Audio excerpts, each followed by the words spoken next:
Hi friends, இன்றைக்கி நம்ம வீடியோவில் என்ன பார்க்க போகிறோம்னு பார்த்தீங்கன்னா, உள்பாவாடை இப்போ உயரம் கம்மி பண்ண சொல்லி கொடுத்துருக்காங்க. அது எப்படி உயரம் கம்மி பண்ணுறதுன்னு பார்க்கலாம். இப்போ பார்த்தீங்கன்னா கீழே எப்பயுமே உள்பாவாடை டிசைன் கொடுத்துருப்பாங்க. இந்த மாதிரி இதை விட இப்போ ஹெவி எம்ப்ராய்டரி கூட இருக்கும். அதை நம்ம கீழே இப்படி மடித்து தைச்சிட்டாக்கா, உயரத்தை கம்மி பண்ணிட்டாக்கா அது வேஸ்ட்டாக தான் போகும்.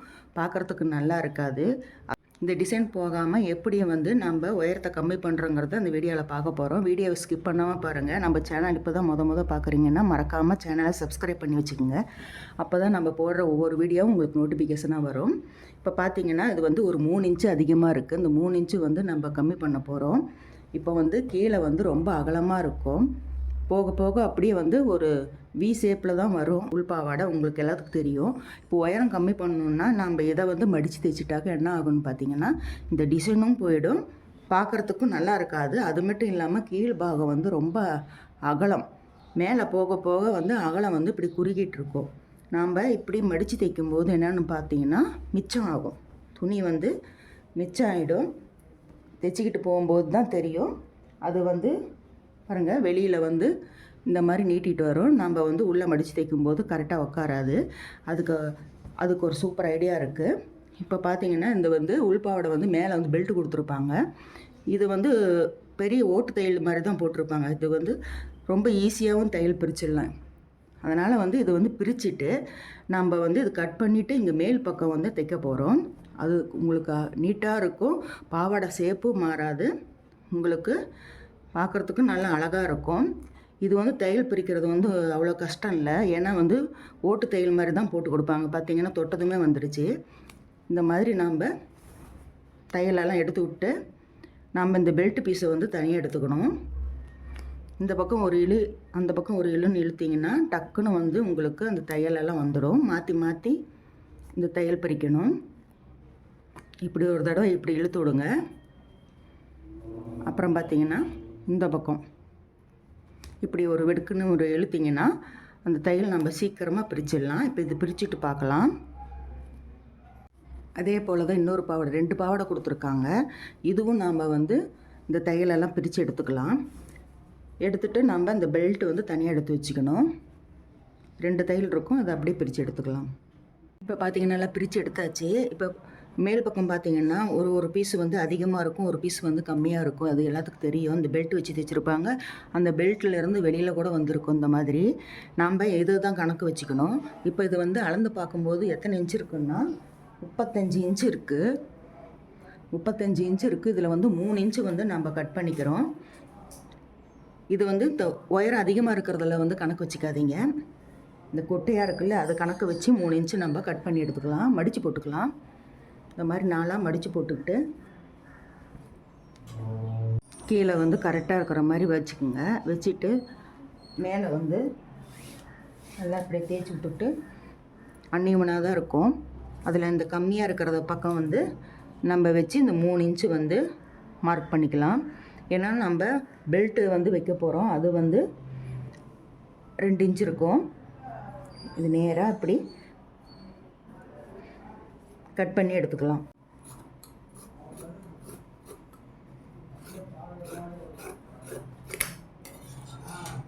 இப்போ பார்த்தீங்கன்னா இந்த சைடில் ஓப்பன் விட்டுருப்பாங்க இல்லைங்களா, அது கம்மியாக இருக்கும். இது ஒரு 5 இன்ச்சுக்கு நம்ம இந்த சைடு பிரித்து விட்டுக்கணும். இது பெரும்பாலும் கரைப்பகுதி தான் கொடுத்துருப்பாங்க. இது 5 இன்ச்சுக்கு நம்ம பிரித்து விட்டுக்கலாம். பாருங்கள், 5 இன்ச்சுக்கு பிரித்து விட்டாச்சு. இப்போது அது கட் பண்ணியிருக்கோம் இல்லையா, இது பார்த்திங்கன்னா இப்போ கீழ்ப்பகுதி அகலமாக இருக்கும். ஏன்னா நம்ம மேலே இப்படி குறுகலாக தான் இருக்கும். அது பெல்ட் கட் பண்ணதுமே கீழே அகலமாக இருக்கும். இப்போ இந்த பெல்ட் வச்சு பார்த்திங்கன்னா பத்தாது, மிச்சமாக இருக்கும் இந்த பாவாடை துணி. இதை எப்படி சரி பண்ணி தைக்க போகிறோங்கிறது தான் பார்க்க போகிறோம். இப்போ வாங்க தைக்கிறது பார்க்கலாம். இப்போல்லாம் பிரித்து எடுத்தாச்சு. இப்போ மிச்சம் பாருங்கள், ஒரு 3 இன்ச்சு இருக்கும். இந்த பக்கம் 1.5 இன்ச்சு, இந்த பக்கம் 1.5 இன்ச்சு. இது இந்த கிராஸாக கட் பண்ணிடலாம். கட் பண்ணிவிட்டு பார்த்திங்கன்னா ஒரு பக்கம் கிராஸாக கட் பண்ணால் பாவாடை இப்படி இருக்கும். நம்ம உள்பாவாடை எப்பயுமே ஸ்ட்ரெயிட்டாக இப்படி தான் இருக்கும். அதனால் 2 பக்கம் கட் பண்ணால் மட்டும்தான் இடுப்பு ஸ்ட்ரெயிட்டாக இருக்கும். இந்த பக்கம் கட் பண்ண முடியாது. அதனால் என்ன பண்ணணுன்னா ஒரு சைடு மட்டும் கட் பண்ணிட்டிங்கன்னா அது நல்லா வராது. அதனால் இப்போ வந்து ஏற்கனவே இது தையல் வந்து ஒரு தையல் நம்ம எக்ஸ்ட்ரா விட தான் போகிறோம். அது வந்து என்ன பண்ணுறீங்கன்னா, இங்கேருந்து ஒரு கிராஸாக ஒரு ஒரு 1/4 இன்ச்சுக்கு இப்படி தையல் விட்டுக்குங்க. இங்கேருந்து வரும்போது இந்த இடத்துல அப்படியே ஸ்ட்ரைட்டாக இந்த தையலில் ஜாயின் பண்ணிவிட்டு அப்படியே நாம் இந்த கட்டாக இருக்கிற அந்த இடத்துக்கெல்லாம் நம்ம வந்து தையல் விட்டுக்கலாம். ஒவ்வொரு ஜாயிண்ட்டும் இருக்கும். ஒரு 4 ஜாயிண்ட் கொடுத்துருப்பாங்க. அதை வந்து நாம் இப்படி ஒரு தையல் அளவு, ஏன்னா வந்து 3 இன்ச்சு தான் வந்து லூஸாக இருக்குது. அதை வந்து நம்ம இப்படி கிராஸாக விட்டு அப்படி நேராக அந்த தையல் விட்டுக்கலாம். அப்படியே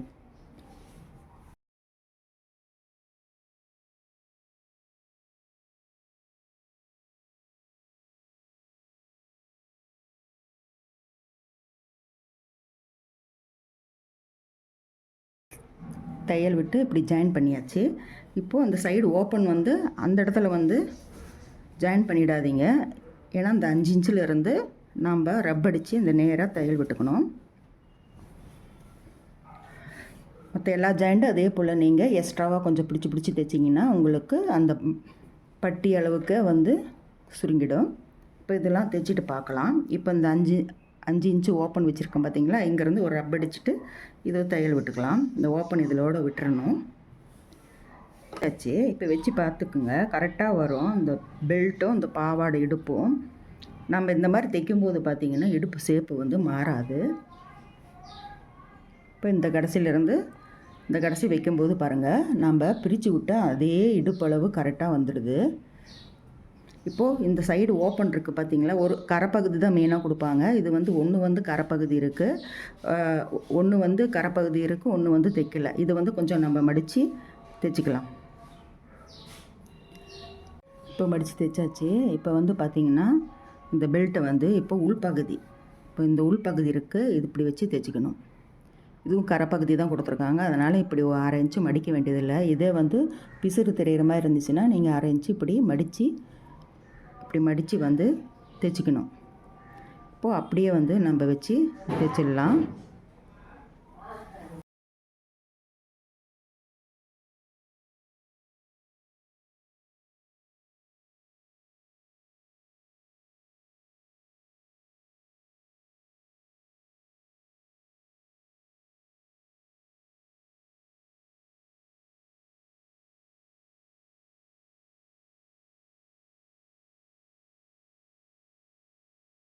தைச்சி முடிச்சாச்சு. இப்போ வந்து வெளிப்பக்கம், உள்பக்கம் வந்து நம்ம தைச்சோம். இப்போ வந்து வெளிப்பக்கம் வந்து அப்படியே திருப்பி இந்த பிசுறு வந்து உள்ளே இருக்கணும். இதுலேயே பாருங்கள் மடிப்பு ஏற்கனவே தைச்சிருக்கிறதுனால அப்படியே இருக்குது.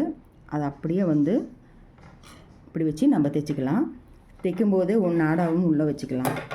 தனியாக கோக்கிறத விட உள்ளே வச்சுக்கிட்டிங்கன்னா உங்களுக்கு அந்த கோக்குற வேலை மிச்சமாயிடும். இப்போது இதில் இப்படி வச்சுட்டு இப்போது இது மேலேயே நம்ம பாருங்கள் அந்த தையல் ஓட்டையாக இருக்குது பாருங்கள், அந்த ஓட்டை மேலேயே நம்ம தைச்சிட்டு வந்துடலாம். தைக்கும்போது இந்த நாடா மேலே தைச்சிடாமல் நீங்கள் இப்படி உள்ளே தள்ளி விட்டு இப்படி மடித்து வைக்கணும்.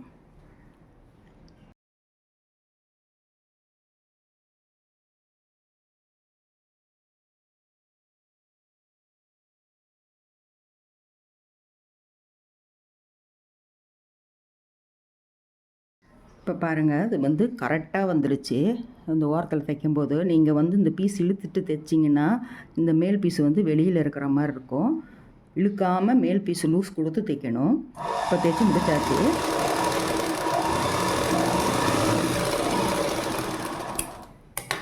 இப்போது பக்கத்துலேயே வந்து இன்னொரு தையல் மேலே போட்டுக்கணும். அப்போ தான் பார்க்குறதுக்கு அழகாக இருக்கும்.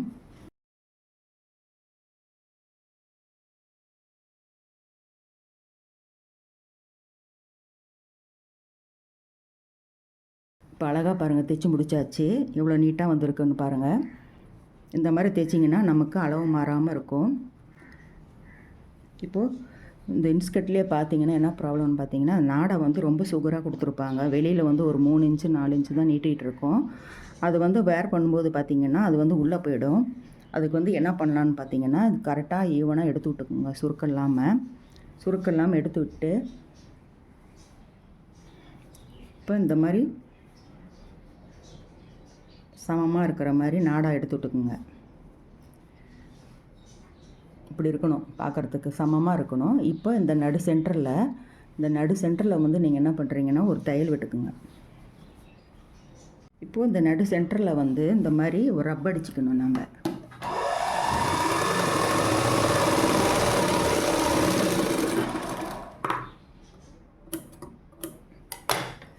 இந்த மாதிரி தையல் அடிச்சிட்டிங்கன்னா இப்போ பாருங்கள், பாவாடை இழுத்து விட்டாக்கா நாடா எவ்வளோ இருக்குது பாருங்கள். ஒரு 3 இன்ச்சு தான் இருக்கும். இந்த பக்கம் 3 இன்ச்சு இருக்கும், அந்த பக்கம் கொஞ்சம் அதிகமாக விடவே மாட்டாங்க.